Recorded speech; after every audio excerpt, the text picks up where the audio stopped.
ఇండియాలో ఎటువంటి marriage system ఉంది, ఆ మ్యారేజ్ సిస్టంలో ఉన్నటువంటి లోపాలేంటి, మన ఇండియాలో ఉన్నటువంటి మ్యారేజ్ సిస్టమ్ వల్ల స్త్రీల హక్కులు హరించబడ్డాయి.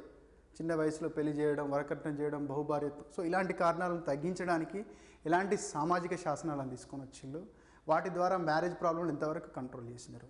అలాగే హిందువులో వివాహ వ్యవస్థ ఎలా ఉంది, క్రిస్టియన్స్లో వివాహ వ్యవస్థ ఉంది, పార్సీల్లో వివాహ వ్యవస్థ ఎలా ఉంది, అలాగే ఇస్లాం సామాజిక వ్యవస్థీకరణలో వివాహ వ్యవస్థ ఎలా ఉంది, వివాహాలు సాధారణంగా ఎన్ని రూపాల్లో ఉన్నాయి, ఏక వివాహం వల్ల ఉపయోగం ఏంటి, బహువివాహంలో ఉపయోగం ఏంటి, ఒక్కొక్క వివాహ రూపానికి సంబంధించి ఎగ్జాంపుల్స్, వివాహ నియమాలు ఏమున్నాయి, అసలు వివాహం అంటే ఏంది, వివాహం దేనికోసం చేసుకుంటారు, దేన్ని మనం వివాహం అంటాం, వివాహం చేసుకోవాలంటే కండిషన్స్ ఏంటి, అసలు వివాహం యొక్క లక్షణాలు ఏంటి. ఎందుకంటే marriage related to family, legislation related to marriage, legislation related to family, ఈ రెండు అంశాలు కూడా మన వివాహ వ్యవస్థలో భాగంగా చదువుకుంటాం. అది మహిళా సంక్షేమంలో భాగమే. కాబట్టి ఇక్కడ నుంచి ఒక 2-3 ప్రశ్నలు మనకు మనం ఈజీగా ఎక్స్పెక్ట్ చేయొచ్చు. సో ఆ క్రమంలో మన వివాహం గురించి తెలుసుకొని ముందటికి వెళ్దాం. సో వివాహం అనేటువంటి పదం హిందీ పదం వి+వాహ, హిందీ పదం ఇది. వి+వాహ అనేటువంటి హిందీ పదం నుంచి వివాహం అనేటువంటి పదం ఉద్భవించింది.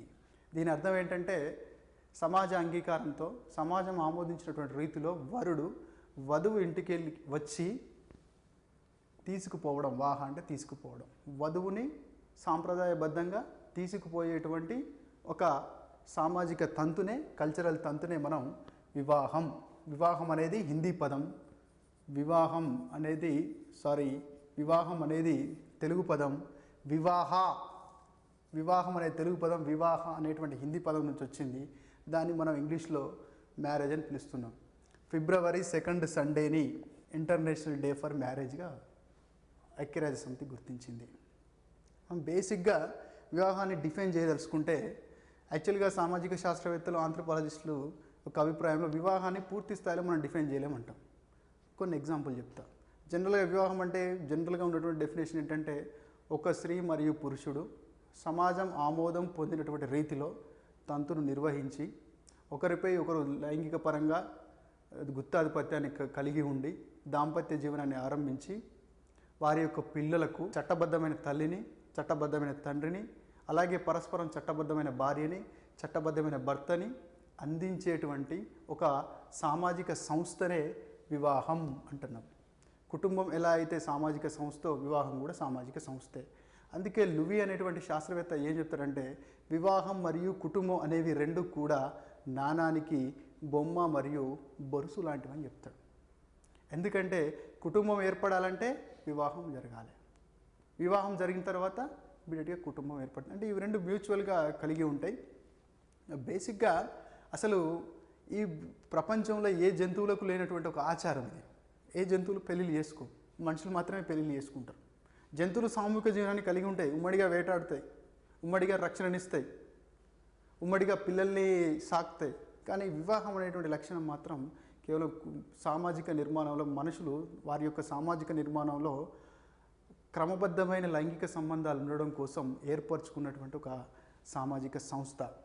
అయితే వివాహం జరగడానికి, వివాహాన్ని మనం డిఫైన్ చేయదలుచుకుంటే, మనకు గిల్లిన్ అనేటువంటి శాస్త్రవేత్త చెప్పింది ఏంటంటే, వివాహం అనున్నది కుటుంబాన్ని స్థాపించుటకు మరియు సంతానాన్ని పొందుటకు సమాజ అంగీకారంతో చేసేటువంటి, ఏర్పరచుకునేటువంటి ఒక సామాజిక సంస్థనే వివాహం అని చెప్పేసి గిల్లిన్ అనేటువంటి శాస్త్రవేత్త చెప్తాడు. ప్రేమ, పిల్లలు మరియు ఆర్థికపరమైన అంశాలు అనేటువంటి 3 సూత్రాలతో కూడుకొని ఉన్నదే వివాహం. లవ్, ఇద్దరికి, వైఫ్ అండ్ హస్బెండ్కి. తర్వాత చిల్డ్రన్, ఉత్పత్తి, అంటే పిల్లల్ని ముందు తరాలకు అందించడం కోసం. అలాగే ఎకనామిక్ ఆస్పెక్ట్, ఈ 3 కలిపే మనం వివాహం అని ముల్లర్ అనేటువంటి శాస్త్రవేత్త చెప్పడం జరిగింది. సో మరి జంతువులకు లేనటువంటి అంటే మానవులు మాత్రం ఇది ఎట్లా సాధ్యమైంది? కొన్ని సందర్భాల్లో అడిగిండు, ఈ క్రింది వానిలో వివాహం యొక్క పరిణామ క్రమాన్ని తెలపండి. లేకపోతే ఫర్ ఎగ్జాంపుల్ ఇట్లా ఇస్తాడు క్వశ్చన్, ఏ స్వైరత్వం, బి ఏక వివాహం, సి స్వైరత్వం, ఏక వివాహం, బహు వివాహం, డి బృంద వివాహం.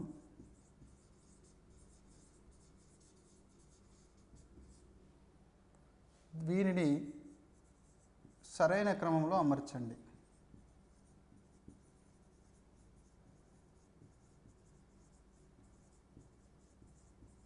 అమర్చాలనుకుంటే మనకి ముర్డాక్ అనేటువంటి శాస్త్రవేత్త ఏం చెప్తారంటే, ముందుగా భారతీయ సమాజంలో స్వైరత్వం ఉండే, స్వైరత్వం అంటే జంతువులాగా అవసరం ఉన్నప్పుడు మేటింగ్ జరపడం, తర్వాత వేరువేరుగా ఉండడం.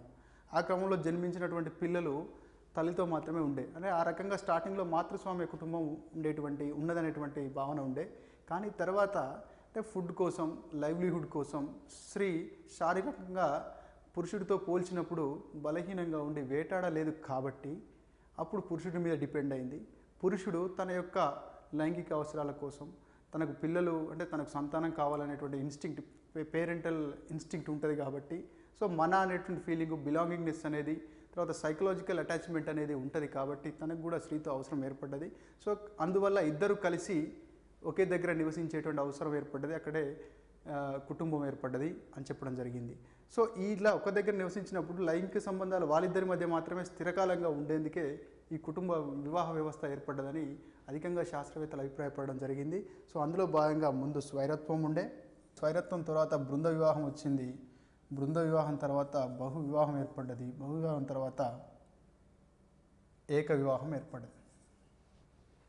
పశువుల అంటే ఎలాంటి సంబంధాలు లేకుండా ఉండేవాళ్ళు స్వైరత్వంతో విచ్చలవిడి విశృంఖలంగా. తర్వాత ఏమైంది, బృందాలుగా వివాహం చేసుకునేటువంటి వాళ్ళు, బృందాలు వివాహం చేసుకునే వాళ్ళు కాస్త అలా కాదు, కరెక్ట్ కాదని చెప్పేసి బహువివాహం చేసుకోవడం మొదలుపెట్టిళ్ళు. ఇక ఆధునిక కాలంలో బహువివాహం యొక్క అనర్థాలను అర్థం చేసుకొని ఏక వివాహానికి రావడం జరిగింది. సో ఇలా మనకి ముర్డాక్ అనేటువంటి శాస్త్రవేత్త కుటుంబ పరిణామ క్రమాన్ని మనకి తెలపడం జరిగింది. సో కొన్ని అబ్నార్మల్ కండిషన్స్, మనం వివాహం అనగానే స్త్రీ పురుషుల మధ్య జరుగుతుంది, దానికి సామాజిక అంగీకారం, సోషల్ అప్రూవల్ అని కంపల్సరీ. నేను ఏదో సీక్రెట్గా పెళ్లి చేసుకుని వచ్చినట్టు దాన్ని మనం పెళ్ళి అనం. మనం హిందూ వివాహ వ్యవస్థలో పాణిగ్రహ సంకల్పన చేస్తాం. ఫస్ట్ హిందూ వివాహ సంప్రదాయంలో మొదటగా ప్రారంభమయ్యేటువంటి తంతు ఏంటంటే పాణిగ్రహ సంకల్పన లేదా పాణిగ్రహ సంకల్పన అంటాం. సో దాంట్లో పలానా వధువుని, పలానా వరుడిని, ఈ కుటుంబ సభ్యులు అంటే ఈ కుటుంబానికి చెందిన వధువు, ఈ కుటుంబానికి చెందిన వరునికి మధ్య వివాహం జరుపుతున్నామని సమాజానికి చెప్తాం. అందుకోసం వివాహాన్ని అందరి ముందు జరిపేది. సమాజానికి చెప్పినప్పుడు ఆ సమాజం వారికి అప్రూవల్ ఇచ్చినట్టు, అంటే వారు రేపు పొద్దున వాళ్ళిద్దరు కలిసి కుటుంబాన్ని స్థాపించినప్పుడు వీళ్ళిద్దరు భార్యాభర్తలు, ఇది వీళ్ళ కుటుంబం, వాళ్ళకు జన్మించిన పిల్లలు వీళ్ళ పిల్లలు. ఇది మనకు చట్ట ప్రకారం చూసుకున్నప్పటికీ కూడా హిందూ సాంప్రదాయం ప్రకారం జరిగినటువంటి వివాహం, అంటే ఆర్య సమాజంలో జరిగిన వివాహం కావచ్చు, లేదా హిందూ సాంప్రదాయం ప్రకారం జరిగిన వివాహం కావచ్చు, లేదా ఏదైనా వివాహ చట్టం కింద జరిగినటువంటి వివాహాన్ని ప్రభుత్వం కూడా వివాహంగా పరిగణిస్తుంది. అలా కాకుండా ఇటు చట్ట ప్రకారం జరగకుండా, హిందూ సంస్కారాల ప్రకారం అంటే వారి మత సంస్కారాల ప్రకారం జరగకుండా ఏదో సీక్రెట్గా పెళ్లి చేసుకుంటే దాన్ని మనం వివాహం అంటే నువ్వు పెళ్లి చేసుకునే విషయం సమాజానికి తెలవాలి, అప్పుడే నీకు సామాజిక అంగీకారం వస్తుంది. అంటే నువ్వు పెళ్లి చేసుకునే విషయం సమాజం తెలవాలంటే సమాజం కొన్ని నియమాలు పెడుతుంది. ఏ నియమాలు పెడుతుంది? వయస్సు పరమైన నియమాలు, కులం పరమైనటువంటి నియమాలు, తర్వాత ఆస్తుల పరమైనటువంటి నియమాలు. సో కొన్ని నియమాలు, అది వివాహ నియమాలు అనేటువంటి కండిషన్లో మనం చూసుకుందాం.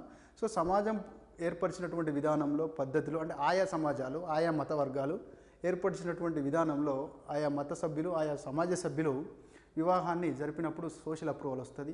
సోషల్ అప్రూవల్ వివాహానికి వచ్చినప్పుడు వాళ్ళిద్దరి మధ్య లైంగికంగా గుత్తాధిపత్యం ఉంటుంది.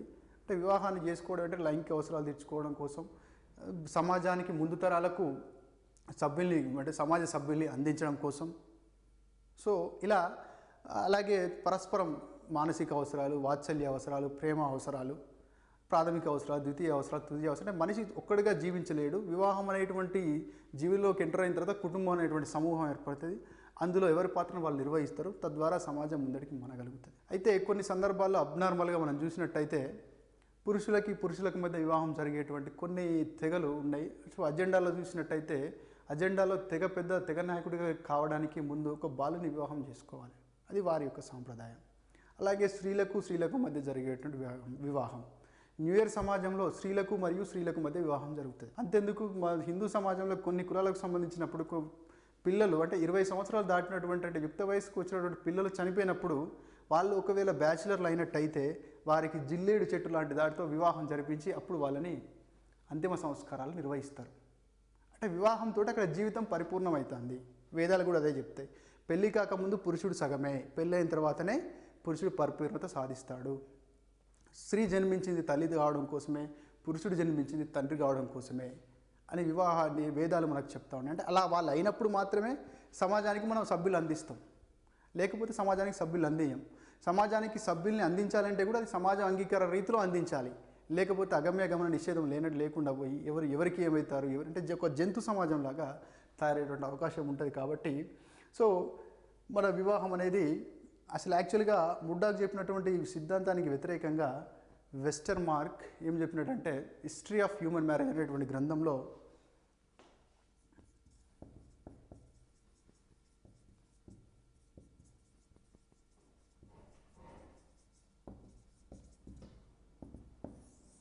హిస్టరీ ఆఫ్ హ్యూమన్ మ్యారేజ్ అనేటువంటి గ్రంథంలో వెస్టర్ మార్క్ ఏక వివాహమే పురాతనమైనదని చెప్పినాడు. క్వశ్చన్ రావచ్చు, సరే ఏ వివాహం పురాతనమైందని. వెస్టర్ మార్క్ ప్రకారం ఏ వివాహం పురాతనమైంది, ఏ పుస్తకంలో చెప్పినాడు?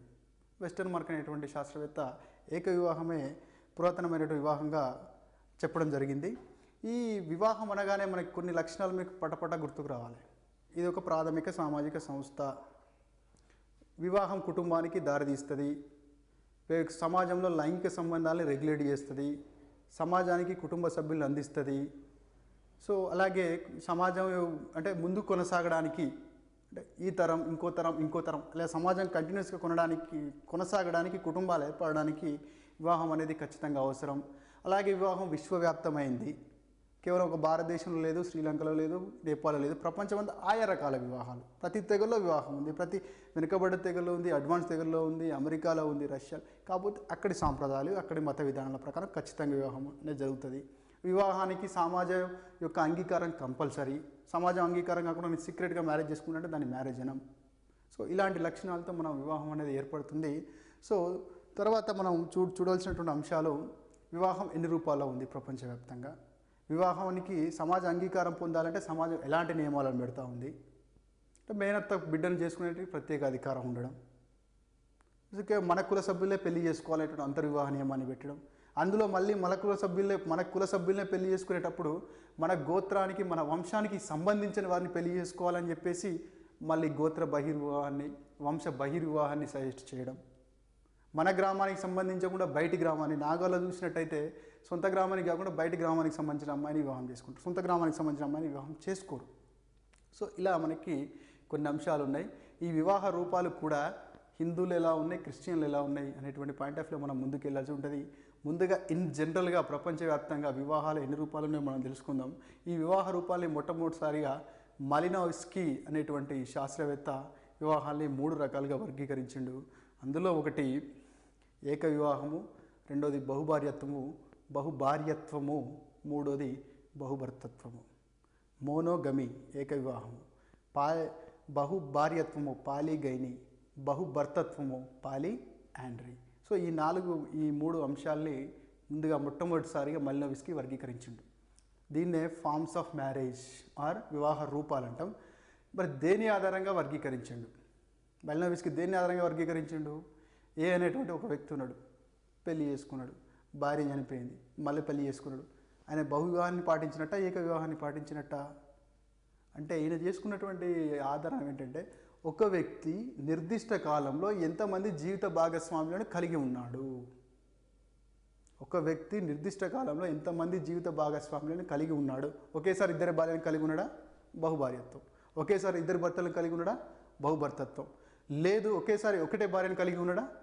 ఏక వివాహం. ఆ భార్య చనిపోయింది, మళ్ళీ పెళ్లి చేసుకున్నాడు, అది కూడా ఏక వివాహమే. కాకపోతే దాంట్లో కొంచెం తేడాలు ఉంటాయి, అదేందో చూసుకోవాలి. ఒక్కొక్క వివాహ రూపానికి మరియు అందులో ఉన్న మెరిట్స్కి, డిమెరిట్స్, ఒక్కొక్క వివాహ రూపానికి సంబంధించిన ఎగ్జాంపుల్స్ మనం ముందుకు వెళ్ళాలి. దాంతోపాటుగా ప్రతి వివాహ రూపాన్ని డయాగ్రామెటికల్గా మనం అర్థం చేసుకోవాలి. సో అలాంటప్పుడు క్వశ్చన్ ఎలా ఇచ్చినా మనం ఆన్సర్ చేయగలుగుతాం. సో కాబట్టి మన వివాహ రూపాల్ని నెక్స్ట్ అధ్యయనం చేద్దాం. వివాహ రూపం అంటే ఫార్మ్స్ ఆఫ్ మ్యారేజ్ అయినా టైప్స్ ఆఫ్ మ్యారేజ్ అయినా తేడా లేదు, ఒకటే. ఒక నిర్దిష్ట కాలంలో ఎంతమంది జీవిత భాగస్వాములను కలిగి ఉన్నాడు అనేటువంటి అంశం ఆధారంగా ప్రపంచవ్యాప్తంగా మొట్టమొదటిసారి మాలినోవ్స్కీ అనేటువంటి శాస్త్రవేత్త వివాహాలను ఇంతకుముందే చెప్పినట్టుగా ఏక వివాహము, బహుభార్యత్వము, బహుభర్తత్వంగా చెప్పడం జరిగింది. సో మనం జనరల్గా క్లాసిఫికేషన్ చూసుకున్నట్టయితే ఏక వివాహము, మోనోగమి, మోనో అంటే ఒకటి, గమి అంటే వివాహం, ఒక్కరిని వివాహం చేసుకోవడం ఏకకాలంలో. ఈ ఏక వివాహం మళ్ళీ రెండు రకాలుగా చెప్పొచ్చు. ఒక వ్యక్తికి వివాహం జరిగింది, మీకు ఇంతకుముందు చెప్పినాను, గుర్తులు బాగా గుర్తుపెట్టుకోవాలి మీరు. సోషియాలలో ఈ గుర్తు అంటే పురుషుడు, ఈ గుర్తు స్త్రీ, మేల్ ఫీమేల్, వీళ్ళిద్దరి మధ్య ఉన్నటువంటి మ్యారేజ్ బ్యాండ్ అంటే వీళ్ళిద్దరు దంపతులు. ఇలా గీసినప్పుడు వీరి యొక్క సంతానం అని అర్థం. ఇలా గీసినప్పుడు వీళ్ళిద్దరూ వీరి యొక్క సంతానం, ఈ ఇద్దరికిద్దరు పిల్లలు వీరి యొక్క సంతానం. ఈ గుర్తున్నప్పుడు అలా గుర్తుపెట్టుకోవాలి.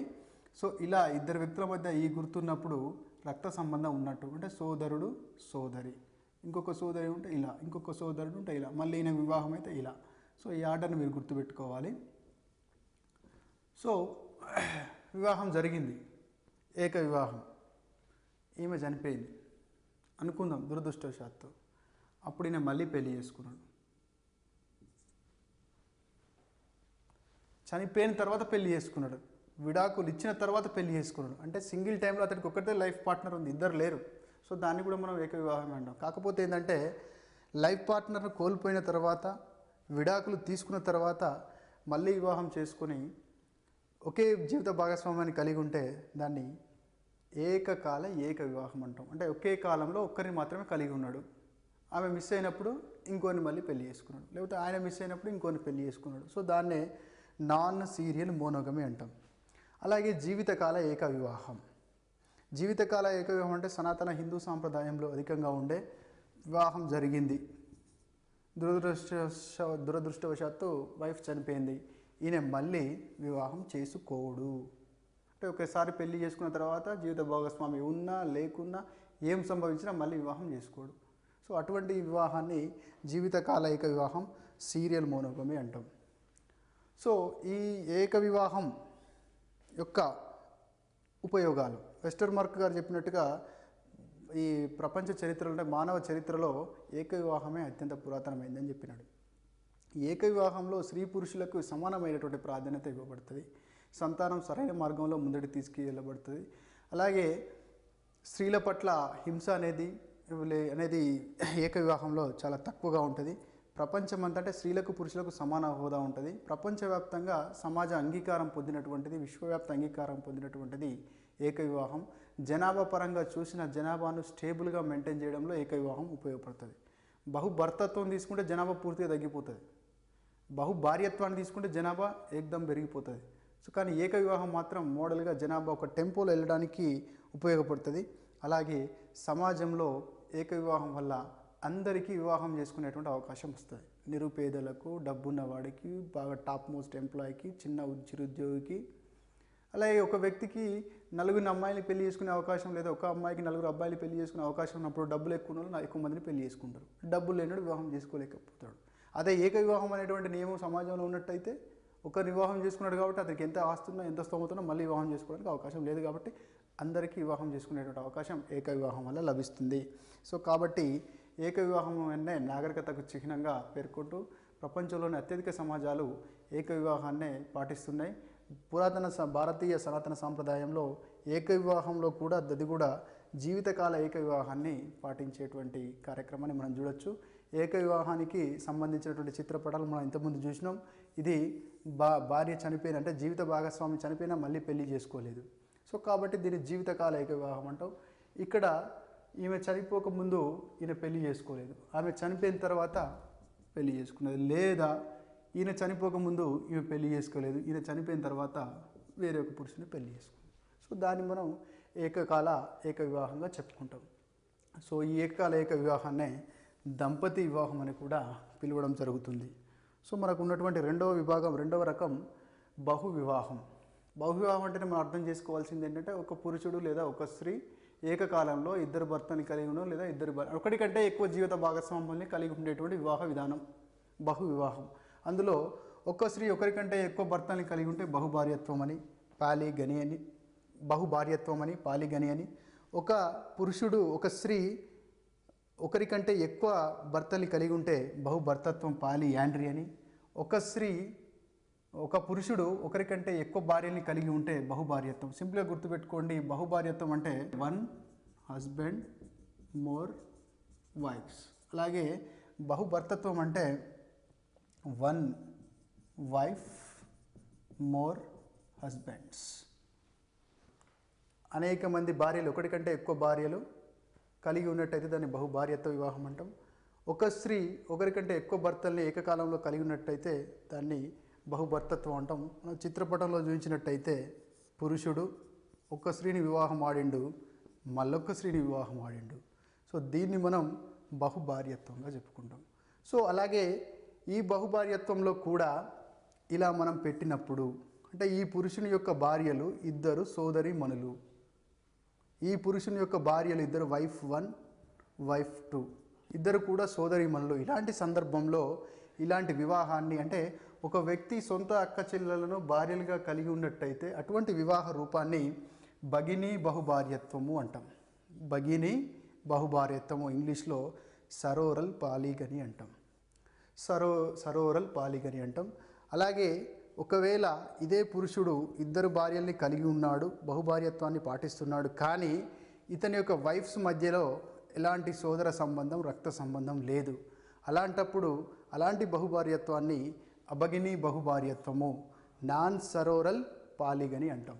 సో ఇక్కడ ఏంటంటే ముఖ్యమైన విషయము, భగినీ బహుభార్యత్వం ఎవరి దగ్గర పాటిస్తారు, అభగినీ బహుభార్యత్వం ఎవరు పాటిస్తారు, ఇది చాలా ఇంపార్టెంటు.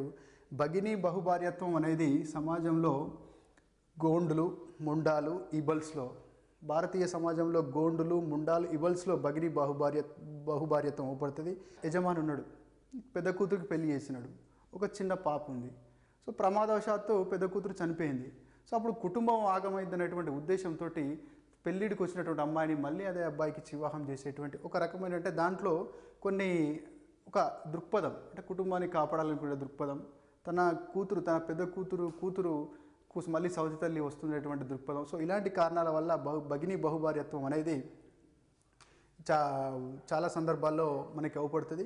సో ఇలా భగినీ భార్యత్వం అంటే అక్క చెల్లెళ్ళు అంటే మొదటి భార్య మరణించినప్పుడు ఈమె సోదరిని వివాహం చేసుకోవడాన్ని భార్య భగినీ న్యాయం అంటాం.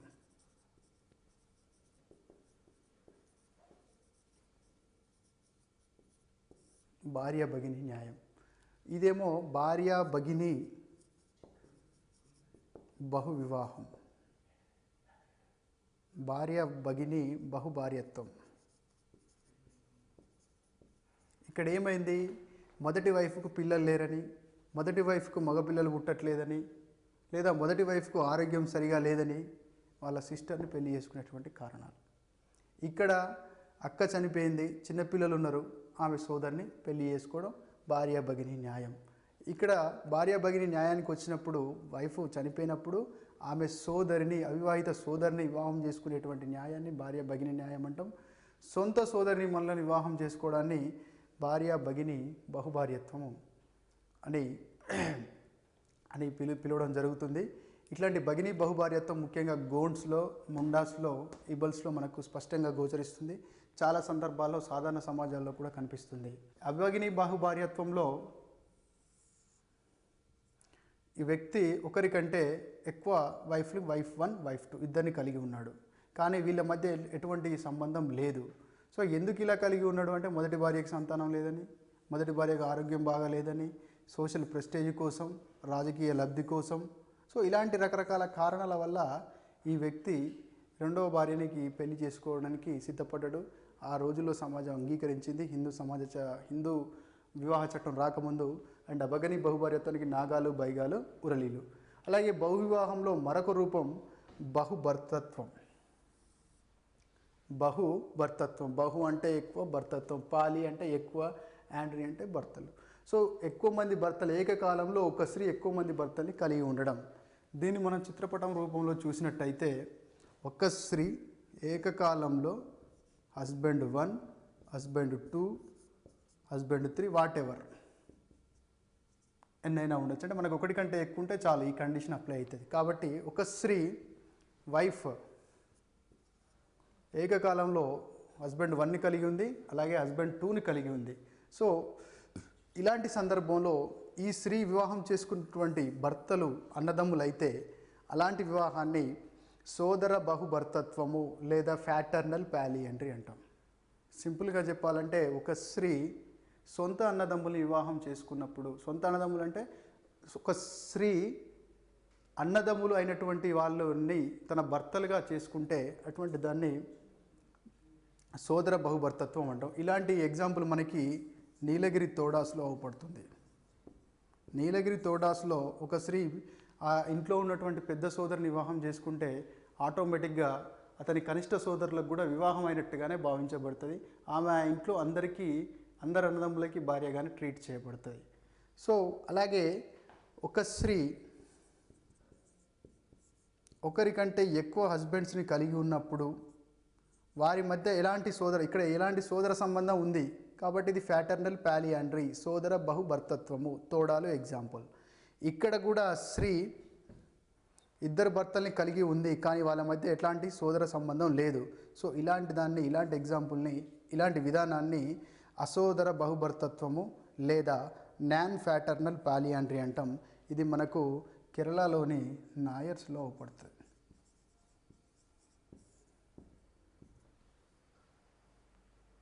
సో ఇవి బహుభార్యత్వానికి అంటే ఏంటి, బహుభార్యత్వానికి బహుభర్తత్వానికి ఎగ్జాంపుల్స్.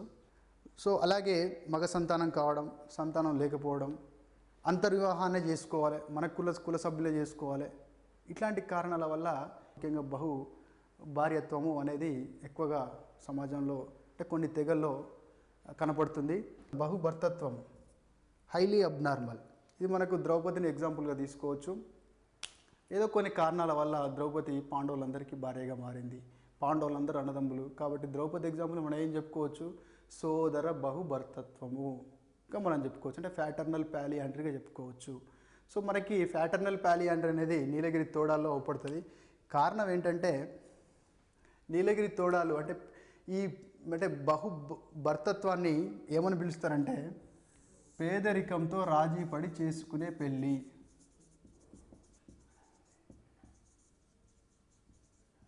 పేదరికంతో రాజీ పడి చేసుకునే వివాహం అంటాం. ఎందుకంటే గిరిజన తెగల్లో ఓలి అనేటువంటి సాంప్రదాయం ఉంటుంది. అంటే కుటుంబం ఆ స్త్రీని నష్టపోయినందుకు వరుడు ఆ కుటుంబానికి కొంత డబ్బును చెల్లించాలి. దాన్ని మనం ఓలి అంటాం. ఓలి చెల్లించలేనటువంటి ఈ వరుడు ఓలి చెల్లించలేని స్థితిలో ఉన్నప్పుడు ఆ కుటుంబం ఆ వరుణ్ణి కొన్ని రోజులు ఆ కుటుంబానికి సేవను అందించమని చెప్తుంది. కానీ కొన్ని తెగల్లో ఓలి చెల్లించినప్పుడు ఎలాంటి అవకాశం ఇవ్వకుండా అతనికి అంటే అమ్మాయిని ఇవ్వడానికి ముందుకు రారు. సో అలాంటి సందర్భంలో పేదరికంతో ఓలి చెల్లించి అంటే భార్యని పొందలేని సందర్భాల్లో అన్నదమ్ములందరూ కలిసి ఒకే భార్యని వివాహం చేసుకునేటువంటి వివాహమే తోడాలో కనపడుతుంది. అందుకే దాన్ని పేదరికంతో రాజీపడి చేసుకునే వివాహం అంటాం. సో ఇల్లున్నటువంటి అబ్నార్మాలిటీస్ ఏంటంటే బహుభార్యత్వం వల్ల ఏమవుతుంది, జనాభా అనేది విపరీతంగా పెరిగిపోతుంది. బహుభర్తత్వం వల్ల ఏమవుతుంది, ఒక స్త్రీ తన జీవితకాలంలో ఎంతమంది సంతానాన్ని పొందగలదో అంతమందినే పొందగలుగుతుంది. కాబట్టి 10 మంది భర్తలకు కూడా 2 లేదా 3 సంతానం మాత్రమే వచ్చేటట్టు అవకాశం ఉంటుంది. బహుభార్యత్వంలో ఖచ్చితంగా తల్లి ఎవరో తండ్రి ఎవరో చెప్పొచ్చు. కానీ బహుభర్తత్వంలో తండ్రిని నిర్ధారించడం కష్టమవుతుంది. ఒక స్త్రీకి తోడా స్త్రీకి 4 భర్తలు ఉన్నారు. సో ఆమె ఇప్పుడు గర్భాన్ని ధరించింది. ఆమె పుట్టబోయే బిడ్డకు తండ్రి ఎవరు? సో ఇలాంటి సందర్భంలోనే తోడాల్లో సామాజిక తండ్రి అనేటువంటి కాన్సెప్ట్ను అడాప్ట్ చేసుకుంటారు. సామాజిక తండ్రి.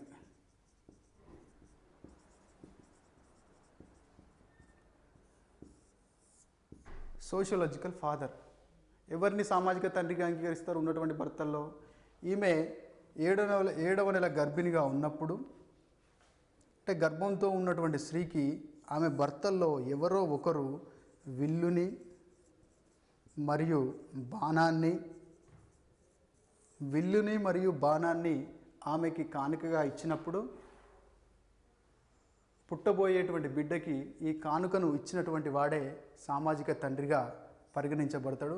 ఈ ఉత్సవాన్ని ధనుర్బాణోత్సవం అంటారు.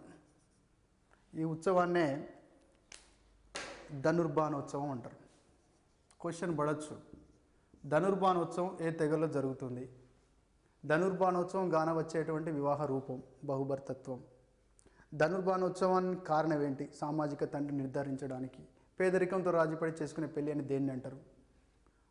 సో జనాభా అది పూర్తిగా తగ్గేటువంటి జనాభా అంటే పూర్తిగా తగ్గేటువంటి అవకాశం ఉన్నటువంటి వివాహ రూపం ఏది? పూర్తిగా పెరిగేటువంటి వివాహ రూపం ఏది? సో ఈ బహుభార్యత్వం వల్ల ఏంటంటే ముఖ్యంగా కుటుంబాలు అశాంతితో జగడాలకు కూడలిగా, పిల్లలు సరైనటువంటి సామాజీకరణ చెందకుండా, తర్వాత న్యూట్రిషన్ లోపాలు, అధిక ఖర్చులు, అంటే ఒక ఫ్యామిలీని సరిగా జరపాలంటేనే ఈ రోజులో చాలా కష్టమైన పరిస్థితుల్లో ఈ బహుభర్తత్వం వల్ల ఆర్థిక పరంగా సరైనది కాదు, పిల్లల సామాజీకరణ పాయింట్ ఆఫ్ వ్యూలో చూస్తే సరైనది కాదు, ఆరోగ్యం పాయింట్ ఆఫ్ వ్యూలో చూస్తే సరైనది కాదు, కుటుంబంలో శాంతి పాయింట్ ఆఫ్ వ్యూలో చూస్తే సరైనది కాదు, జనాభా పాయింట్ ఆఫ్ వ్యూలో చూసినా సరైనది కాదు. కానీ కొన్ని ఎక్స్ట్రీమ్ కండిషన్లో కొన్ని తెగల్లో మాత్రమే ఈ తోడాల్లో, నాయర్లో, కాశీల్లో బహుభర్తత్వము, అలాగే ఇతర తెగల్లో మనకి బహుభార్యత్వం అనేది కనపడడం జరుగుతుంది. మనం ఇంతకుముందు చెప్పుకున్నట్టుగానే ప్రతి సమాజంలో కూడా వివాహం జరగాలంటే సామాజిక అంగీకారం కంపల్సరీ అనుకున్నాం. సోషల్ అప్రూవల్ ఉంటేనే దాన్ని మనం వివాహం అంటామని చెప్పినాం. సోషల్ అప్రూవల్ ఎప్పుడు వస్తుంది? వివాహానికి సంబంధించి సమాజం పెట్టినటువంటి రూల్స్ అండ్ రెగ్యులేషన్స్ని లేదా సంప్రదాయాల్ని పాటించినప్పుడే ఆ మ్యారేజ్ యాక్సెప్ట్ చేయబడుతుంది. అట్లాంటి నియమాలనే మనం వివాహ నియమాలు లేదా రూల్స్ ఆఫ్ మ్యారేజ్ అంటాం. Rules of marriage. సో వివాహ నియమాల నుంచి కూడా మనకు క్వశ్చన్ వచ్చేటువంటి ఆన్సర్ ఉంటుంది కాబట్టి ఖచ్చితంగా వివాహ నియమాల గురించి తెలుసుకోవాలి. వివాహ నియమాలు ఏ నియమం ఏ సందర్భంలో అప్లై అవుతున్నటువంటి పాయింట్ ఆఫ్ వ్యూలో మనం ముందటికి వెళ్ళాల్సి ఉంటుంది. సో మనకు ప్రధానంగా ప్రపంచవ్యాప్తంగా చూసుకున్నట్టే వివాహ నియమాలు ప్రధానంగా రూల్స్ ఆఫ్ మ్యారేజ్ అంటాం. రూల్స్ ఆఫ్ మ్యారేజ్లో కొన్ని క్వశ్చన్స్ ఎలా పడతాయంటే, అంతర్వివాహం వల్ల నష్టమేమి, లాభమేమి, బహిర్వివాహం వల్ల నష్టమేంటి, లాభం ఏంటి, అంతర్వివాహం గ్రామ అంతర్వివాహాన్ని పాటించేది ఎవరు, గ్రామ బహిర్వివాహాన్ని పాటించేది ఎవరు, హిందువుల్లో జరిగేటువంటి వివాహం ఏ రకమైనటువంటి అంతర్వివాహం, ఏ రకమైనటువంటి బహిర్వివాహము. సో ఇలాంటి లక్షణాల మీద ప్రశ్నలు వచ్చేటువంటి అవకాశం ఉంటుంది కాబట్టి వివాహ నియమాలని ఒకసారి మీరు అర్థం చేసుకోండి. వివాహ నియమాల్ని ప్రధానంగా 3 రకాలు చెప్తారు. అందులో మొదటిది నిషిద్ధ నియమము, రెండవది సాంప్రదాయ నియమము, మూడవది అధికరణ నియమము. నిషిద్ధ నియమం యొక్క ముఖ్య ఉద్దేశం ఏంటంటే ఎవరిని వివాహం చేసుకోకూడదు, ఎవరెవరి మధ్య లైంగిక సంబంధాలు ఉండకూడదు అని చెప్తుంది. అంటే ఎవరిని వివాహం చేసుకోకూడదో చెప్పేది నిషిద్ధ నియమము, ఎవరిని వివాహం చేసుకోవచ్చు, ఎవరిని వివాహం చేసుకోకూడదు ఈ 2 విషయాలు చెప్పేది సాంప్రదాయవిహిత నియమము. అలాగే అధికరణ నియమం యొక్క ముఖ్యాంశం ఏంటంటే ఎవరిని వివాహం చేసుకుంటే మంచిది, ఎవరిని వివాహం చేసుకుంటే దాన్ని మేలైన వివాహం అంటాము, దాన్ని మనం అధికరణ వివాహం అంటాం. సింపుల్గా గుర్తుపెట్టుకోండి. ఇక్కడ ఎవరిని వివాహం చేసుకోవద్దో చెప్తుంది, ఇక్కడ ఎవరిని వివాహం చేసుకోవాలి, ఎవరిని వివాహం చేసుకోకూడదో చెప్తుంది. ఈ నియమం అధికరణ నియమం మాత్రం ఎవరిని వివాహం చేసుకుంటే చాలా మంచిది అనేటువంటి విషయాన్ని సమాజం మనకు ఈ నియమాల ద్వారా తెలుపుతుంది. నిషిద్ధ నియమం అంటే రక్త సంబంధికుల మధ్య, దగ్గరి బంధువుల మధ్య, ఒకటే వంశాన్ని పాటించేటువంటి వ్యక్తుల మధ్య లైంగిక సంబంధాలు ఉండకూడదు అనేటువంటి ఉద్దేశంతో రూపొందించినటువంటి నియమమే నిషిద్ధ నియమము. దాన్నే మనం అగమ్యగమన నిషేధం అని చెప్తాం. సమాజంలోకి అగమ్యగమన నిషేధం ఎలా వచ్చింది అనేటువంటి భావనని వివరించడం కోసం మనకు కొన్ని సిద్ధాంతాలు ఉన్నవి. అందులో ముఖ్యంగా వెస్టర్మార్క్ చెప్పినటువంటిది శైశవ విహిత సిద్ధాంతము లేదా బాల్య స్నేహ సిద్ధాంతము. దీనికి 2 పేర్లు ఉన్నాయి, శైశవ విహిత సిద్ధాంతము లేదా బాల్య స్నేహ సిద్ధాంతము. ఒకే కుటుంబంలో కలిసిమెలిసి పెరగడం వల్ల ఒకే కుటుంబంలోని వ్యక్తుల మధ్య లైంగిక ఆకర్షణ ఉండదు.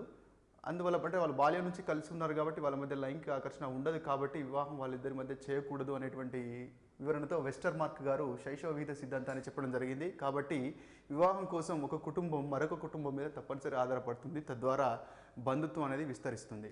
సో సిగ్మండ్ ఫ్రాయిడ్ గారు తన యొక్క మానసిక విశ్లేషణ సిద్ధాంతము సైకో అనాలిసిస్ థియరీలో సమాజం పెట్టినటువంటి నియమ నిబంధనలకు అనుగుణంగా కేవలం ఇట్ ఓరియంటెడ్తో జన్మించినటువంటి వ్యక్తి సమాజం యొక్క రూల్స్ రెగ్యులేషన్స్ను సామాజీకరణ ప్రక్రియలో నేర్చుకొని తనలో ఈగోని సూపర్ ఈగోని డెవలప్ చేసుకొని ప్రిన్సిపల్ ఆఫ్ రియాలిటీ అంటే ఈగో పాటించేటువంటి సూత్రమైన ప్రిన్సిపల్ ఆఫ్ రియాలిటీకి అనుకూలంగా, ప్రిన్సిపల్ ఆఫ్ మొరాలిటీకి సూపర్ ఈగో పాటించేటువంటి ప్రిన్సిపల్ ఆఫ్ మొరాలిటీ అనేటువంటి సూత్రానికి అనుగుణంగా అంటే సమాజం నిర్దేశించినటువంటి నియమాలకు అనుగుణంగా నడుచుకునేటువంటి క్రమంలో ఈ అగమ్యగమన నిషేధాన్ని పాటిస్తాడు అని చెప్పేసి సిగ్మండ్ ఫ్రాయిడ్ చెప్పడం జరిగింది. అలాగే మలినోవిస్కీ కుటుంబ చీలిక సిద్ధాంతం అంటే ఒకే కుటుంబంలోని వ్యక్తుల మధ్య లైంగిక ఆకర్షణలో వివాహం అనేది జరిగితే కుటుంబం చివరికి చీలిపోయేటువంటి అవకాశం ఉంటుంది కాబట్టి వాళ్ళ మధ్య లైంగిక ఆకర్షణలు ఉండవు, వాళ్ళ మధ్య వివాహ సంబంధాలు ఉండవు అని చెప్పేసి మలినోవిస్కీ చెప్తాడు. అబెరాల్ స్వరాశిస్త ప్రజనన సిద్ధాంతము అంటే జెనెటికల్గా ఒకే దగ్గరి సంబంధం ఉన్నటువంటి వ్యక్తుల మధ్య వివాహం జరిగినప్పుడు అది నష్టానికి దారితీస్తుంది కాబట్టి అగమ్య గమన నిషేధం ఆచరణలోకి వచ్చిందని అభిప్రాయాలు చెప్పడం జరుగుతుంది.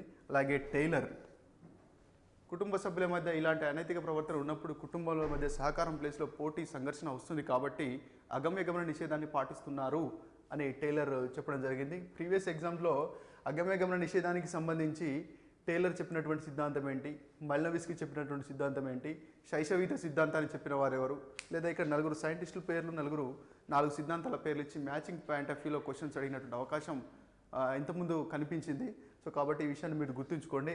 నిషిద్ధ నియమం ఎవరిని వివాహం చేసుకోకూడదు మాత్రమే చెప్పేది. రెండవది సాంప్రదాయ విహిత నియమం, ఎవరిని చేసుకోకూడదు, ఎవరిని చేసుకుంటే మంచిది. అంటే ఎవరిని చేసుకోవచ్చు, ఎవరిని చేసుకోకూడదు. ఈ 2 అంశాల గురించి నియమాలు రూపొందించినటువంటిదే సాంప్రదాయ విహిత నియమం. సాంప్రదాయ విహిత నియమంలో మనకు ప్రధానంగా 2 రకాల నియమాలు. ఒకటి అంతర్వివాహ నియమం ఎండోగమి, బహిర్వివాహ నియమము ఎగ్జోగమి, రూల్ ఆఫ్ ఎగ్జోగమి అని పిలవాలి. అంతర్వివాహ నియమాన్ని రూల్ ఆఫ్ ఎండోగమి అని పిలవాలి. మనం చూస్తాం అంతర్వివాహం అంటే ఒక సామాజిక వర్గానికి లేదా ఒక సమూహానికి చెందినటువంటి వ్యక్తి అదే సమూహానికి చెందినటువంటి వ్యక్తిని మాత్రమే వివాహం చేసుకోవాలి అనేటువంటి నియమాన్ని అంతర్వివాహ నియమం అంటాం. అలాగే ఒక సమూహానికి చెందినటువంటి వ్యక్తి తన సమూహానికి చెందినటువంటి వ్యక్తిని కాకుండా బయటి సమూహానికి చెందినటువంటి వ్యక్తిని వివాహం చేసుకోవాలి అని చెప్పేటువంటి నియమాన్ని బహిర్వివాహం అంటాం. హిందూ సామాజిక వ్యవస్థలో 2 రకాల లక్షణాలు మనకు అవపడతాయి. మనం వివాహం చేసుకునేటప్పుడు సమాజంలో అంటే ఒకే కులానికి సంబంధించిన వ్యక్తుల మధ్య వివాహం జరుగుతుంది. దాన్ని కుల అంతర్వివాహము అంటాం. కులాంతర వివాహం కాదు, కుల అంతర్వివాహం అంటే ఒకే కులానికి సంబంధించినటువంటి వ్యక్తుల మధ్య జరిగేటువంటి వివాహం, దాన్నే క్యాస్ట్ ఎండోగమి. అలాగే ఒకే గ్రామానికి సంబంధించిన వ్యక్తుల మధ్య మాత్రమే వివాహం జరగాలంటే విలేజ్ ఎండోగమి. సో ఈ రకంగా మనం చెప్పుకోవచ్చు. మన భారతదేశంలో ఎక్కువగా కూడా క్యాస్ట్ ఎండోగమి, ఒకే కులానికి సంబంధించిన వ్యక్తుల మధ్య వివాహం జరిగేటువంటి సాంప్రదాయాన్ని మనం చూస్తున్నాము. అలాగే ఎగ్జోగమి, హిందూ సామాజిక వ్యవస్థలో ఎగ్జోగమి లక్షణాన్ని కూడా మనం గమనించవచ్చు. బహిర్వివాహం, ఒకే ఎక్స్ అనే కులం సభ్యుల మధ్య వివాహం జరుగుతుంది, కానీ వారు ఆ కులంలో అందరిని వివాహం చేసుకోవడానికి అవకాశం లేదు. తన వంశానికి సంబంధించిన వారిని, తన గోత్రానికి సంబంధించిన వారిని, తన పిండానికి సంబంధించిన వారిని, తన ప్రవరకు సంబంధించిన వారిని మాత్రం వివాహం చేసుకోవాలి. సో ఇలా మనకి పిండ ఎగ్జోగమి, గోత్ర ఎగ్జోగమి, ప్రవర ఎగ్జోగమి మనకి కానవస్తుంది. వంశ ఎగ్జోగమి మనకి కానవస్తుంది. ప్రవర ఎగ్జోగమి ఎక్కువగా బ్రాహ్మణ్స్లో కనిపిస్తుంది. వంశ ఎగ్జోగమి, గోత్ర ఎగ్జోగమి అనేది ఇతర కులాల్లో మనకి కానవస్తుంది. సో ఏంటి అంతర్వివాహ నియమం వల్ల, బాహ్యవివాహ నియమం వల్ల లాభాలేంటి, నష్టాలేంటి, ఈ పాయింట్ ఆఫ్ వ్యూలో మనకి క్వశ్చన్స్ వచ్చేటువంటి అవకాశం ఉంటుంది. అంతర్వివాహం వల్ల ఏమవుతుందంటే జాతి స్వచ్ఛత అనేది కాపాడబడుతుంది, కులం అనేది ఇంకా దృఢంగా తయారవుతుంది. కులం అనేది ఇంకా అంతర్వివాహం వల్ల బాగా దృఢంగా తయారవుతుంది. బహిర్వివాహం వల్ల కులం అనేటువంటి భావన కొంచెం అంటే సామాజికంగా ముందరికి వెళ్ళకుండా అంతర్వివాహాలు కావడం వల్ల, అంటే 2 కులాల మధ్య వివాహాలు కావడం వల్ల కుల వ్యవస్థ అనేది బలహీనపడుతుంది. కానీ అంతర్వివాహం వల్ల, అంటే ఒకే కులంలో ఒకే సామాజిక వర్గానికి చెందిన వ్యక్తుల మధ్య వివాహం జరగడం వల్ల కుల వ్యవస్థ ఇంకా బలపడడం జరుగుతుంది. ఫర్ ఎగ్జాంపుల్ ఒక కులంలో స్కేర్సిటీ ఉందనుకుందాం, సెక్స్ రేషియో చాలా తక్కువ ఉందనుకుందాం. అప్పుడు ఏమవుతుంది, ఓలి లాంటి సాంప్రదాయం పెరుగుతుంది. ఒక కులంలో ఒక సామాజిక వర్గంలో ఆడపిల్లల సంఖ్య ఎక్కువ ఉందనుకుందాం, అప్పుడు ఏమైతుంది, వరకట్నం అనేది ఎక్కువ పెరుగుతుంది. సో ఇలాంటి సమస్యలు వీటి వల్ల రావడం జరుగుతుంది. అలాగే జీవిత భాగస్వామి ఎంపిక విషయంలో స్వేచ్ఛ తగ్గిపోతుంది. బహిర్వివాహం నియమం వల్ల ఉద్దేశం ఏంటి, బహిర్వివాహ నియమం పెట్టడం వల్ల ఏమవుతుంది, నువ్వు నీ వంశానికి సంబంధించిన వ్యక్తిని పెళ్లి చేసుకోకూడదు, వంశ బహిర్వివాహాన్ని పాటించాలి. నువ్వు నీ యొక్క గోత్రానికి సంబంధించిన వ్యక్తిని పెళ్లి చేసుకోకూడదు, గోత్ర బహిర్వివాహాన్ని పాటించాలి. ఎందుకంటే వంశము, గోత్రం అనేటువంటి కాన్సెప్ట్ ఏంటి, బంధుత్వ సమూహంలో ఒకే మూల పురుషుని నుంచి ఉద్భవించినటువంటి సమూహాన్నే మనం వంశం అంటాం. అలాగే అంటే మనకు ఖచ్చితంగా తెలిసినటువంటి మూల పురుషు నుంచి ఉద్భవించినటువంటి బంధు సమూహాన్ని మనం వంశం అంటాం. అలాగే ఒక ఊహించిన మూల పురుషు నుంచి ఉద్భవించినటువంటి బంధు సమూహాన్ని గోత్రం అంటాం. సింపుల్గా అర్థం చేసుకోవాలంటే వంశాల కలయికతో గోత్రాలు ఏర్పడతాయి, లేదా గోత్రాలే వంశాలుగా విడిపోతాయి. సో కాబట్టి మన గోత్రానికి సంబంధించిన వ్యక్తి అని తెలిసినప్పుడు అతను మనకు అంటే సోదర సంబంధం, సోదరి సంబంధం, తల్లి సంబంధం, కూతురు సంబంధం ఉంటుంది. కాబట్టి వాళ్ళ మధ్య వివాహం జరగకూడదని చెప్పేసి గోత్ర బహిర్వివాహము, వంశ బహిర్వివాహాన్ని కూడా హిందూ వ్యవస్థలో మనం పాటిస్తాం. బహిర్వివాహం వల్ల ఏంటంటే అగమ్య నిషేధాన్ని కూడా మనకి ఇండైరెక్ట్గా పాటించడానికి బహిర్వివాహం అంటే రక్త సంబంధం ఉన్నటువంటి వారి మధ్య వివాహాన్ని నిషేధించడానికి, అంటే దూరపు రక్త సంబంధం ఉన్న వారి మధ్య వివాహాన్ని నిషేధించడానికి బహిర్వివాహం మనకు ఉపయోగపడుతుంది. చివరిది 3వ నియమావళి అధిగణన నియమాలు. అంటే ఎవరిని వివాహం చేసుకోవడానికి ఒక వ్యక్తికి ప్రత్యేకమైన హక్కులు ఉంటాయి. ఇంతకుముందు ఈ ప్రశ్న రావడం జరిగింది. ఈ క్రింది వానిలో ఏ వివాహ నియమము ఒక వ్యక్తికి మరో వ్యక్తిని పెళ్లి చేసుకోవడానికి ప్రత్యేకమైన హక్కులు కలిగి ఉంటాయని చెబుతుంది. ఏంటది? నిషిద్ధ నియమమా, సాంప్రదాయవేత్త నియమమా, అధిగణన నియమమా? అధిగణన నియమము. అంటే ఒక ఎక్స్ అనేటువంటి వ్యక్తికి ఈ పద్ధతి ద్వారా వై అనే వ్యక్తిని పెళ్లి చేసుకోవడానికి హక్కు అనేది ఉంటుంది అని చెప్పేదే అధిగణన నియమము. అందులో మనకి ప్రధానంగా 2 రకాలుగా చెప్పుకోవచ్చు. ఒకటి పిత్రీయ సంతతుల మధ్య జరిగేటువంటి వివాహాలు, 2 దేవర న్యాయము, 3 భార్య భగిని న్యాయము. పిత్రీయ సంతతి వివాహాలు అంటే ఒక తరం ముందు తరానికి సంబంధించినటువంటి పిల్లలైనటువంటి 2వ తరం వారి మధ్య జరిగేటువంటి వివాహాలు. ఎగ్జాంపుల్, పిత్రీయ సంతతి వివాహాలు కనుక మనం ఎగ్జాంపుల్ తీసుకుంటే ఇది ఒక ఫస్ట్ జనరేషన్, వీళ్ళిద్దరి సంతానాలు వీళ్ళిద్దరు సోదరులు.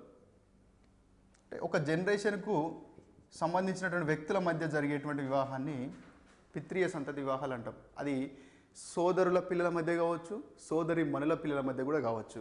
ఒకవేళ ఆ వివాహం కనుక ఇద్దరు సోదరుల పిల్లల మధ్య జరిగితే లినియర్ కజిన్ మ్యారేజ్ అని, సోదరుడు సోదరి మణి పిల్లల మధ్య జరిగితే క్రాస్ కజిన్ మ్యారేజ్ అని పిలుస్తాం.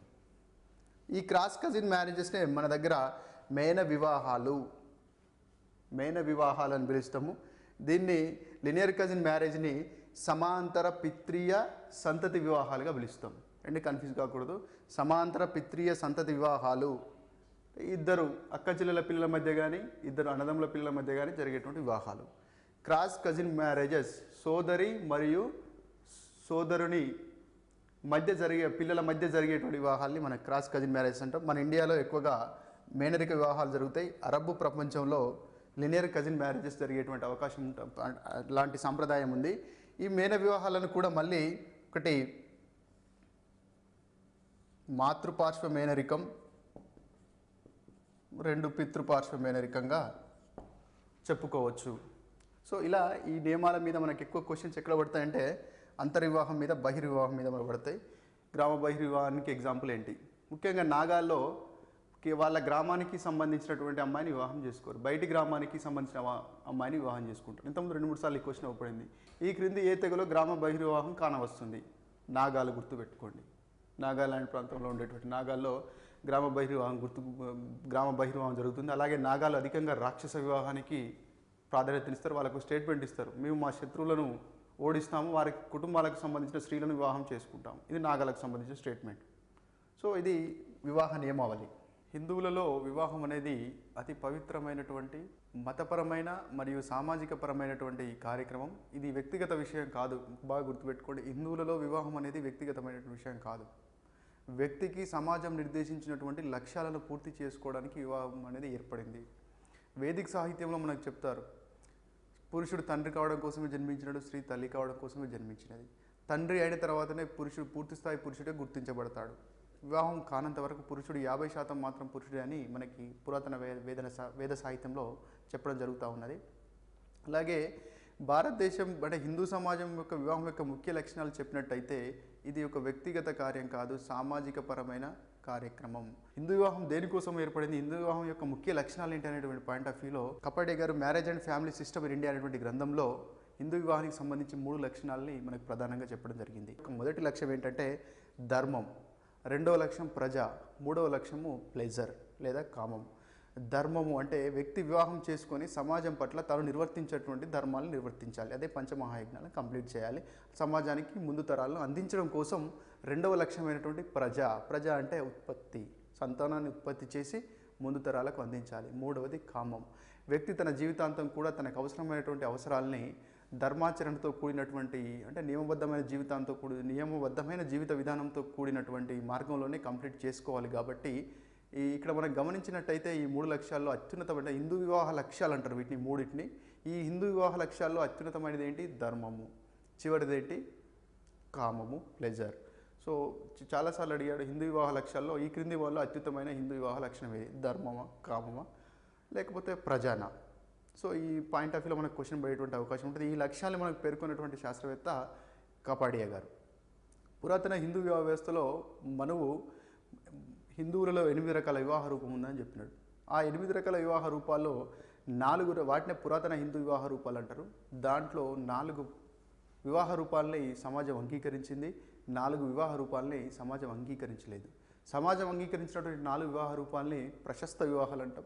సమాజం అంగీకరించినటువంటివి, సమాజం చేసుకోకూడదు ఈ రూపంలో అని చెప్పినటువంటి వివాహ రూపాలని అప్రశస్త వివాహ రూపాలు అంటారు. సో చాలాసార్లు పురాతన హిందూస్ వివాహ రూపాల నుంచి క్వశ్చన్స్ పడడం జరిగింది కాబట్టి దాంట్లో వివాహ రూపం ఏంటి, దాని యొక్క ముఖ్య లక్షణం ఏంటి, దాంట్లో అంతర్లీనంగా ఇమిడి ఉన్నటువంటి భావం ఏంటి, ఈ పాయింట్ ఆఫ్ వ్యూలో క్వశ్చన్స్ పడేటువంటి ఛాన్స్ ఉంటుంది. కాబట్టి మనం నెక్స్ట్ హిందూ వివాహ రూపాలను ఒకసారి గమనిద్దాం. సో సమాజం అంగీకరించినటువంటి వివాహ రూపాలు 4, అవి ప్రశస్త వివాహాలు. సమాజం అంగీకరించినటువంటివి 4 అప్రశస్త వివాహ రూపాలు. సో అందులో ముఖ్యంగా బ్రహ్మ వివాహము, దైవ వివాహము, హర్ష వివాహం, ప్రజాపతి, ఈ 4టిని ప్రశస్త వివాహాలు అంటాం. అంటే ఇందులో ఎటువంటి అనైతికత లేదు. కారణం ఏంటంటే బ్రహ్మ వివాహం అనేటువంటి రూపంలో పెళ్లి కూతురు తండ్రి ఒక స్కాలర్ని, మంచి గుణం ఉన్నటువంటి వాడికి, ఒక విద్యావంతుడికి తన కూతుర్ని ఇచ్చి వివాహం చేసినప్పుడు అట్లాంటి వివాహాన్ని బ్రహ్మ వివాహం అంటాం. బ్రహ్మ వివాహం చేస్తే 12 తరాలుగా, అంటే ఆ కుటుంబానికి చెందినటువంటి అటు 12 తరాలు ఇటు 12 తరాల వ్యక్తులు మోక్షాన్ని పొందుతారు అనేటువంటి కాన్సెప్ట్, అనేటువంటి భావన, విశ్వాసం హిందూ వివాహ వ్యవస్థలో కలదు. ఇందులో దాగి ఉన్నటువంటి అంతర్లీనంగా ఉన్నటువంటి విషయం కన్యాదానం. అంటే ఒక మంచి పురుషుడికి, గుణవంతుడికి, విద్యావంతుడికి, శీలవంతుడికి తన కూతుర్ని దానం చేసేటువంటి భావం కన్యాదానం అని అంటాము. అంటే బ్రహ్మ వివాహంలో అంతర్లీనంగా అమ్మడి ఉన్నటువంటి అంశం కన్యాదానం. అలాగే దైవ వివాహం. దైవ వివాహాన్ని జరిపినప్పుడు ఆ కుటుంబానికి సంబంధించి అటు 8 తరాలు ఇటు 8 తరాలు అంటే మోక్షాన్ని, ప్రాప్తిని పొందేటువంటి అవకాశం ఉండదనేటువంటి విశ్వాసం ఉంది. ఇక్కడ అధికంగా దైవ చింతన, వేద జ్ఞానము, అలాగే ఒక పూజారి లక్షణాలు కలిగినటువంటి వ్యక్తికి తన కూతురిని దక్షిణగా సమర్పించేటువంటి వివాహ రూపాన్ని మనం దైవ వివాహం అంటాం. ఇక్కడ దక్షిణ అనేటువంటి భావన మనకి కనపడుతూ ఉంది. హర్ష వివాహం. కుటుంబ యజమానిగా వధువు తండ్రి తనకు సమాజం నిర్దేశించినటువంటి కార్యక్రమాల్ని పూర్తి చేసుకోవడానికి సహకరించినటువంటి వరునికి తన కూతుర్నిచ్చి వివాహం చేసినట్టయితే అలాంటి వివాహాన్ని హర్ష వివాహం అంటాం. సింపుల్గా ఆ వ్యక్తి యజ్ఞాన్ని నిర్వర్తించాలి. యజ్ఞాన్ని నిర్వర్తించాలంటే గోవు కావాలి. ఆ గోవును స్వీకరించి వరుడు నుంచి ఆ గోవుకి బదులుగా తన కూతురిని అతడికిచ్చి వివాహం చేసినట్టయితే, అంటే ఇతడు తన యొక్క సామాజిక ధర్మాన్ని నిర్వర్తించడం కోసం ఆ యువకుడు సహకరించుండు కాబట్టి అతడికి కృతజ్ఞతగా తన కూతురు నుంచి వివాహం చేస్తే అలాంటి వివాహాన్ని హర్ష వివాహం అంటాం. హర్ష వివాహాన్ని పర్ఫామ్ చేసినప్పుడు అటు 8 తరాలు ఇటు 8 తరాలు మోక్షాన్ని పొందుతాయనేటువంటి కాన్సెప్టు భావన ఉంది హిందూ సమాజంలో. అలాగే ప్రజాపత్య వివాహం. ఇక్కడ కృతజ్ఞత భావం కానీ, కన్యాదానం కానీ అలాంటివి ఏమి ఉండదు. ఇద్దరిని నూతన దంపతులను ధర్మాచరణ చేయమని చెప్పేసి ఎలాంటి కట్నాలు, కానుకలు లేకుండా, సింపుల్గా చెప్పాలంటే ఐడియల్ మ్యారేజ్. ఆదర్శ వివాహం. దీంట్లో ఆదర్శం అనేటువంటి భావన ఇమిడి ఉంటుంది. ఇద్దరికి ధర్మాచరణ చేయమని చెప్పేసి సమాజంలో చక్కగా సమాజం ముందుకు కొనసాగడానికి మీ వంతు సహకారం అందించడం చెప్పేసి ఇద్దరు అంటే వధూవరులకి ఆశీర్వదించి వివాహం చేస్తే దాన్ని మనం ప్రజాపత్య వివాహం అనేది అంటాం. సో ఇక్కడ హర్ష వివాహంలో ఏంటంటే మనం అబ్బాయి దగ్గర నుంచి ఏం తీసుకున్నాడు? గోవుని తీసుకున్నాడు, లేదా ఇంకేదో సామాగ్రి తీసుకున్నాడు. తన కార్యక్రమాలు నిర్వర్తించడం కోసం అమ్మాయి వాళ్ళ తండ్రి అబ్బాయి దగ్గర నుంచి గోవుని తీసుకొని అమ్మాయిని ఇచ్చినాడు. సో ఇక్కడ దాన్ని మనం కన్యాశుల్కంగా భావించకూడదు. కేవలం సామాజిక విధిని నిర్వర్తించడం కోసం ఆ యువకుడు సహకరించిండు కాబట్టి అతడు తన కూతుర్ని కృతజ్ఞత రూపంలో అతడికి ఇచ్చి వివాహం చేస్తే దాన్ని మనం హర్ష వివాహం అంటాం. కాబట్టి అన్నిటికల్లా అంటే ఈ హిందూ వివాహ రూపాల్లో అత్యున్నతమైనటువంటి వివాహ రూపం ఏదైనటువంటి క్వశ్చన్ చాలాసార్లు అడిగాడు. అది బ్రహ్మ వివాహం. బాగా గుర్తుపెట్టుకోండి.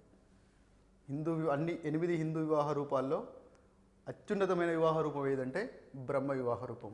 సో మిగతాయి అప్రశస్త వివాహ రూపాలు. అందులో మొదటిది గాంధర్వ వివాహము, అసుర వివాహము, పైశాచిక వివాహము, రాక్షస వివాహం.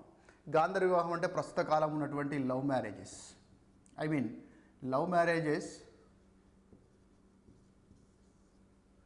ఇక్కడ బ్రహ్మ వివాహంలో తండ్రి ఇన్వాల్వ్ అయినాడు. అంటే తన కూతుర్ని మంచి వధువుకి వెతుకులాడి, తన కూతుర్ని మంచి వరుణ్ణి వెతుకులాడి, అంటే స్కాలర్ని వెతుకులాడి ఇచ్చినాడు.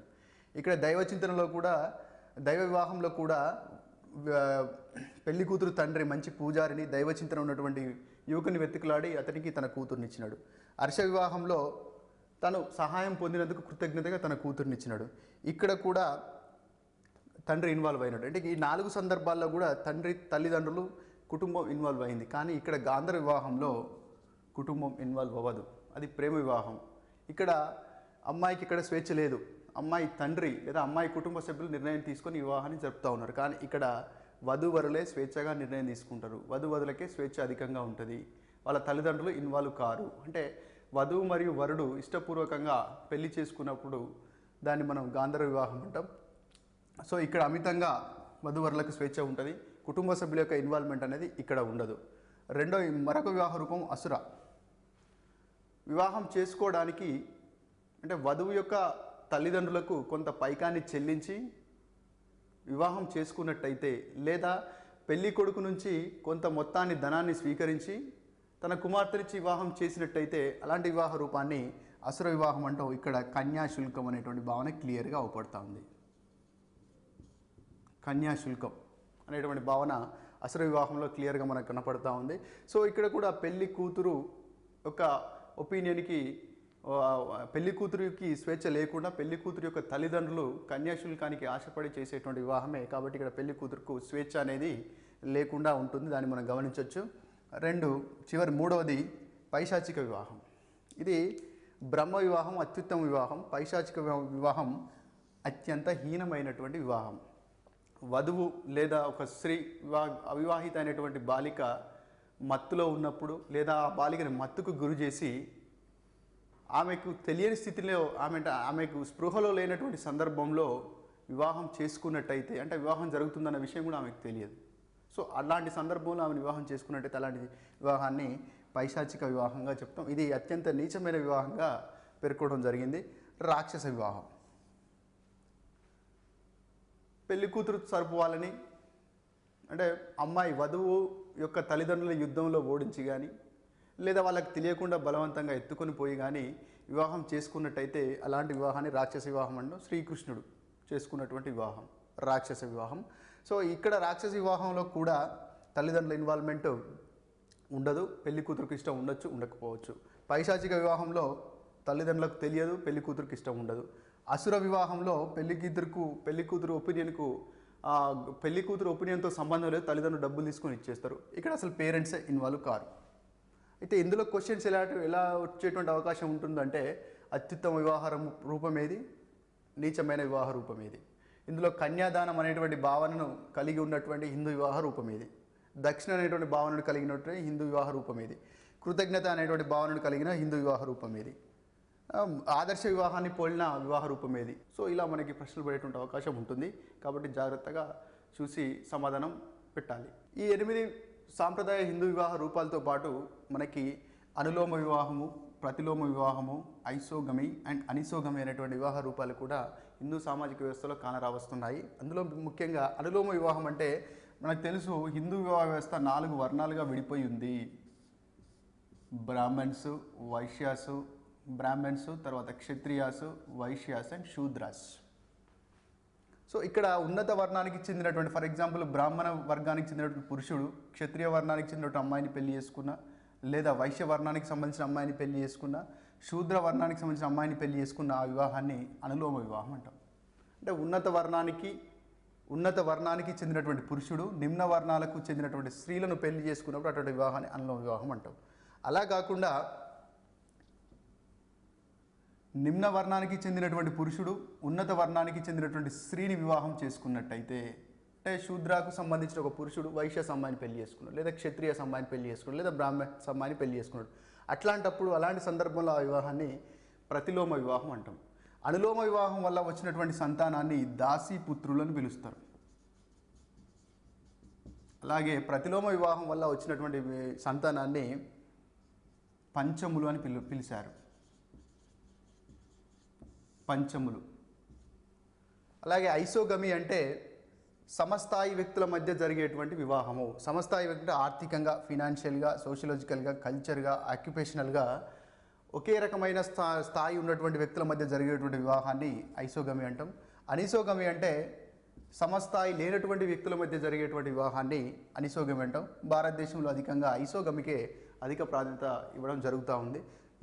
వీటి నుంచి ఎక్కువగా ఎలాంటి క్వశ్చన్లు వచ్చేటువంటి అవకాశం ఉందంటే, దాసీపుత్రులు అనేటువంటి భావన ఏ వివాహ రూపం వల్ల వచ్చింది, పంచములు అనేటువంటి భావన ఏ వివాహ రూపం వల్ల వచ్చింది? ఐసోగమి అంటే ఏంటి? అనిసోగమి అంటే ఏంటి? సమస్థాయి సామాజికంగా, ఆర్థికంగా, సాంస్కృతికంగా ఒకే స్థాయి ఉన్నటువంటి వ్యక్తుల మధ్య జరిగేటువంటి వివాహాన్ని ఏమంటారు? సో ఇలాంటి ప్రశ్నలు పడేటువంటి అవకాశం ఉంటుంది కాబట్టి జాగ్రత్తగా పదాల్ని గమనించి సరైన సమాధానాన్ని గుర్తించాల్సి ఉంటుంది.